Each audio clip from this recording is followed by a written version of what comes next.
और बहुत सारे हमारे क्षेत्र के सभी युवा साथी, आप सब जान ही रहे हैं कि यहाँ पे प्रत्याशी के रूप में वीआईपी पार्टी के तरफ से संतोष सहनी जी चुनाव लड़ रहे थे और राष्ट्रीय जनता दल के सिंबल मिलने के कारण अफजल जी भी चुनाव लड़ रहे थे, लेकिन ये सीट वीआईपी का था, इसलिए हम लोग लड़ाई लड़ रहे थे। तेजस्वी जी भी आके प्रचार भी किए, उसके बाद सारे प्रक्रिया हुआ और लड़ाई लड़ना था।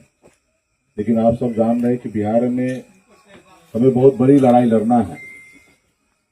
सिर्फ एक विधायक बनाने की लड़ाई नहीं है, बिहार में सरकार बनाने की लड़ाई है। तेजस्वी जी को मुख्यमंत्री बनना है। पहली बार एक अति पिछड़ा मल्ला का बेटा डिप्टी सीएम का कैंडिडेट है और इसके लिए जब बड़ी लड़ाई हो तो छोटी मोटी त्याग करना पड़ता है। और निश्चित तौर पे हम दो भाई अगर आपस में बटेंगे तो इसका नुकसान होना तय था। तो हमने क्षेत्र का मूड को समझा, लोगों का इच्छा को देखा, समझा और हमने प्रयास किया अफजल भाई को भी समझाने के लिए। लेकिन इनके लिए तो क्या टिकट मिला, इनको विधायक बनना है और हम भला टिकट देने वाले लोग हैं। तो इनका था कि अगले बार मिले ना मिले, इस बार लड़के जीते और हमें दिख रहा था कि ये दो आदमी लड़ेंगे तो हार निश्चित है हम दोनों भाई का। तो ऐसे जगह पे हमने संतोष से बात करके और हमने इनको समझाया कि ये दो आदमी को लड़ने से नुकसान होगा। संतोष जी ने भी मान लिया और आसानी से मान लिए क्योंकि मेरा आदेश था। और फिर हमने निर्णय ले लिया कि अभी महागठबंधन की तरफ से एक ही कैंडिडेट होगा राष्ट्रीय जनता दल से, जो अफजल अली जी है। इनका चुनाव नाव छाप है, लालटेन है और 1 नंबर क्रमांक पे है। और हम लोग चाहते हैं और आप सबसे भी अपील करते, आग्रह करते हैं, पूरे दमखम से लड़िए, जीतिए, क्योंकि मेरा अपना गृह जिला है, गृह क्षेत्र है और ऐसे जगह पे अफजल जी जीत के जाएंगे तो निश्चित तौर पे पटना में दिखेगा मुकेश सहनी का ताकत। और जो सामने जो लड़ रहा है आपके सामने में, उनसे भी हिसाब किताब हमारा पुराना भी है।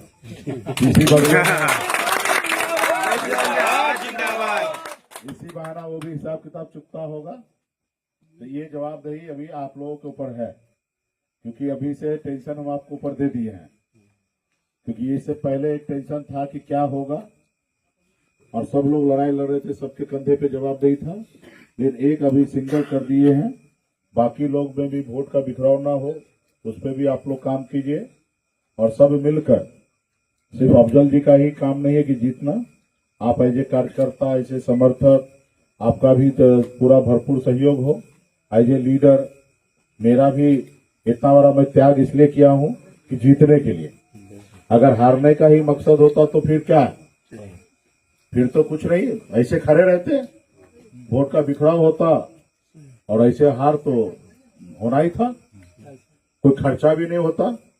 अब जरूरी थोड़े बूट पैकेट भेजते तभी हम समर्थन वापस करते, तो ये भी नहीं करते, ऐसे बैठ जाते। लेकिन इससे नहीं होगा और हमको मालूम था कि इससे नुकसान ही होना है, इसलिए हम लोगों ने समझदारी से किया है। अभी अफजल जी मजबूती से लड़े, हमारे रतन भैया हैं, पुराने नेता हैं, अभी इन्होंने अपना पूरा अनुभव का इस्तेमाल करके क्षेत्र को जीतना है।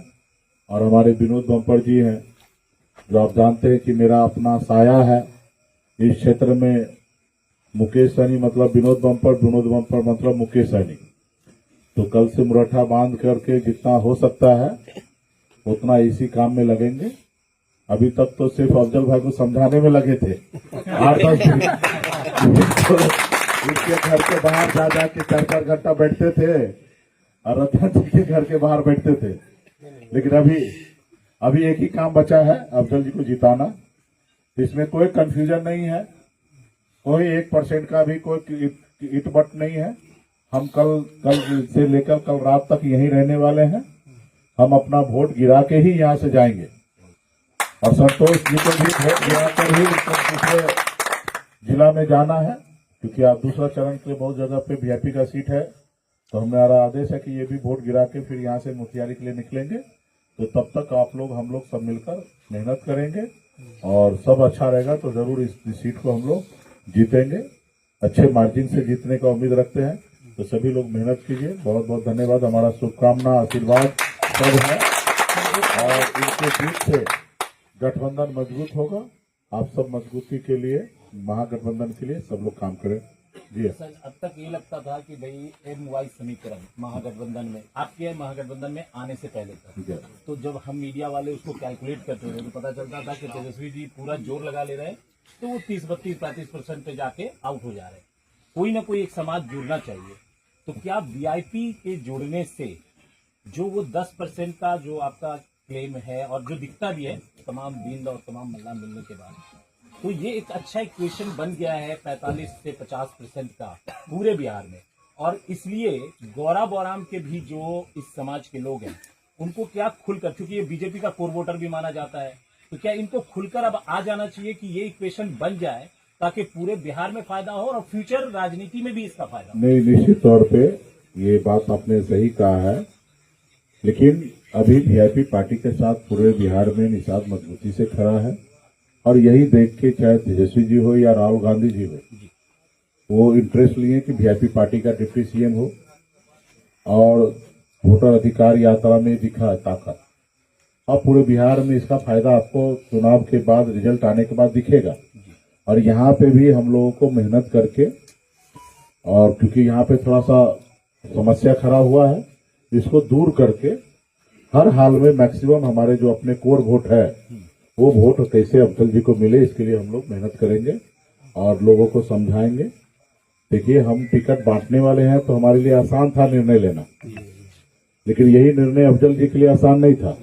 यही निर्णय एक वोटर के लिए भी बहुत आसान नहीं होगा, चाहे वो हमारे MY पक्ष की हो या इधर निषाद के पक्ष का हो।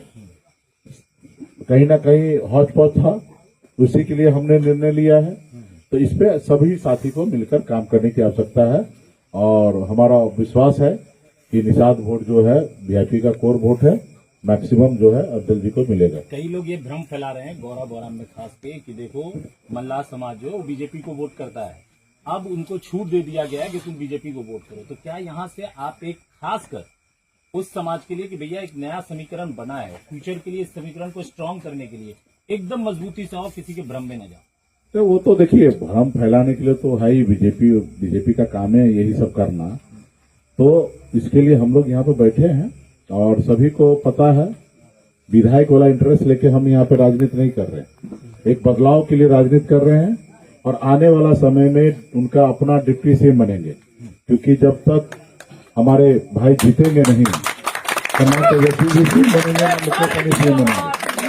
इसलिए हर हाल में अफजल जी को जिताएंगे, तभी हम डिप्टी CM बनेंगे। जब डिप्टी CM बनेंगे, राज्य में ताकत होगा, राज्य में ताकत होगा तो 2029 में दिल्ली में मोदी जी को हटाएंगे। तो जब मोदी जी को हटाएंगे, राहुल गांधी जी आएंगे, तब निषाद का आरक्षण लागू होगा। तो ये सब पता है सबको और लंबे समय से मिशन से जुड़े हुए हैं सब लोग, और हम लोग यहाँ पे मेहनत करके वोट करेंगे। और उसके अलावा भी बहुत सारे लोग हैं, सिर्फ निषाद नहीं, इसके अलावा भी बहुत सारे समाज के लोग हैं जो हम लोगों को पसंद करते चाहते हैं। और सुपौल बाजार के लिए, इस क्षेत्र के लिए गर्व की बात है कि एक निषाद मल्ला का बेटा, अति पिछड़ा का बेटा डिप्टी CM बनने के लिए जा रहा है। तो निश्चित तौर पे बाकी लोग बाजार में भी हैं जो हमको चाहने वाले लोग हैं, वो वोट करेंगे। उसके बाद सबको पता है कि मैं बिहार में लीडर हूँ और सुपौल बाजार में यहाँ पे बिरौल को अगर जिला बनाना है तो मुकेश सहनी के हाथ को जब तक मजबूत नहीं करेंगे तब तक जिला असंभव है। तो ऐसे वोटर, ऐसे तो मुझे, जो मैं अभी घूम रहा हूँ तो मुझे लग रहा है कि ऐसे वोटर कम है, बहुत कम होंगे, जो पता भी नहीं चल रहा है। लेकिन लोग अब समझदार हो गए हैं, जनता मालिक है, जनता समझदार है और जनता अब पहले वाली जनता नहीं रही, हम आपसे ज्यादा फास्ट है। तो वो अपना वोट खराब करने का काम नहीं करेंगे, मुझे जो लगता है, क्योंकि पिछला चुनाव भी हम हारे हैं तो लोगों को थोड़ा हमदर्दी है, और थोड़ा नहीं बहुत ज्यादा हमदर्दी है। इसलिए इस बार लोग बहुत ज्यादा मतलब ये कर रहे हैं कि सपोर्ट में देख रहा हूँ मैं कि मतलब बच्चा एक बार हारा है, इसी घर का, कोई अडानी अंबानी के बेटा तो हम है नहीं, अरे किसान परिवार के, मतलब किसान फैमिली से, किसान परिवार से हैं। तो चुनाव लड़ना, चुनाव जीतना, चुनाव हारना बहुत टफ काम होता है ये। आज एक और ऐसे लोगों के लिए जो मतलब जमीन से जुड़ा हुआ है तो उसको बहुत ज्यादा दिक्कत होती है। आज डॉक्टर महावीर प्रसाद इस क्षेत्र में कई सालों तक रहे, मंत्री रहे, बहुत कुछ किया उन्होंने। आज हम लोगों ने मीडिया में देखा, सुना, प्रेस कॉन्फ्रेंस में भी थे, उनका नाम आया। तो लोगों में अति पिछड़ा समाज और जो दबे कुचले समाज जिसकी बात आप लोग करते हैं, आज उनमें एक बहुत उत्साह दिखा। इस पर आप क्या कहेंगे? देखिए, डॉक्टर स्वर्गीय महावीर प्रसाद यादव जी, मंत्री जी, और वैसे तो मुझे ऐसे नाम भी मतलब ऐसा हम लोगों का रिश्ता हमारी फैमिली का उनसे रहा, तो वो जो कर दिए हैं बिरौल के लिए और गोराबौराम विधानसभा के लिए, मुझे लगता है कि शायद हमसे भी उतना नहीं हो पाए और नहीं होगा। और वो हर जैसे बिरौल को अनुमंडल बनाने में उनका बहुत बड़ा रोल रहा, किरतपुर को प्रखंड बनाने में, गोराबौराम प्रखंड को बनाने में, तो बहुत सारा ऐसा काम है। हमारे यहाँ अभी जो हॉस्पिटल है पूरे किरतपुर का इलाज होता है वो उन्हीं का देन है। तो बहुत सारा ऐसा काम, पुल पुलिया अभी भी उनका हम देखते हैं।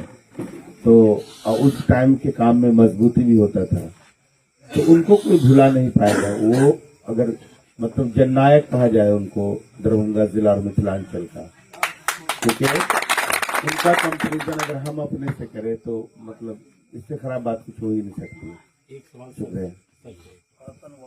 आज एक सवाल इसलिए मैं आपसे कर रहा हूँ क्योंकि मैंने जो सर से सवाल किया कि 2 लोग MOI की बात, हालांकि मैं तो कभी नहीं सुना कि किसने कहा, कहीं से आई ये बात और चलती रही। लालू जी तो हमेशा कहे सामाजिक न्याय और धर्मनिरपेक्षता। आज जब 3 लोग बैठे हुए हैं यहाँ पर और तेजस्वी जी के साथ जब मुकेश जी घूमते हैं तो एक नए क्वेश्चन की चर्चा, देखिए परसेप्शन में और जो राजनीतिक गणित है उसकी चर्चा हम लोग भी स्टूडियो में बैठ के करते हैं। आज जब कर रहे हैं तो बहुत कंफर्ट लग रहा है कि चलो मुकेश जी के आने से 45-50% वाला क्वेश्चन बना है। इस पर आप क्या कहेंगे? ये क्वेश्चन तो बहुत पहले से था, जिसमें 67 में डॉक्टर महावीर प्रसाद मेरे पिताजी जब आए तो सभी को जोड़ के वो राजनीति की। अब बहुत लंबे समय तक चला, वो राजनीति बीच में भटक गई। अब वही राजनीति फिर जुड़ने लगा है, सारे पिछले समाज के लोग जुड़ने लगे हैं। जब तक मेरे छोटे छोटे भाई मुकेश जी भी आ गए, उनकी भी एक शक्ति, एक ताकत है। अब उनकी भी ताकत इस ताकत में मिलेगी, निश्चित तौर पे हम लोग की जीत होगी। और हम हर तरह से हम लोग जो है अभी बोल रहे थे कि टेंशन हमको दे दिए, वो टेंशन हम लोग भरपूर लेके अपने टेंशन को निभा के जीत के यहाँ से जाएंगे और इनको मुख्यमंत्री बनाने का काम करेंगे, अपने मुख्यमंत्री बनाने का काम करेंगे। चलिए बहुत बहुत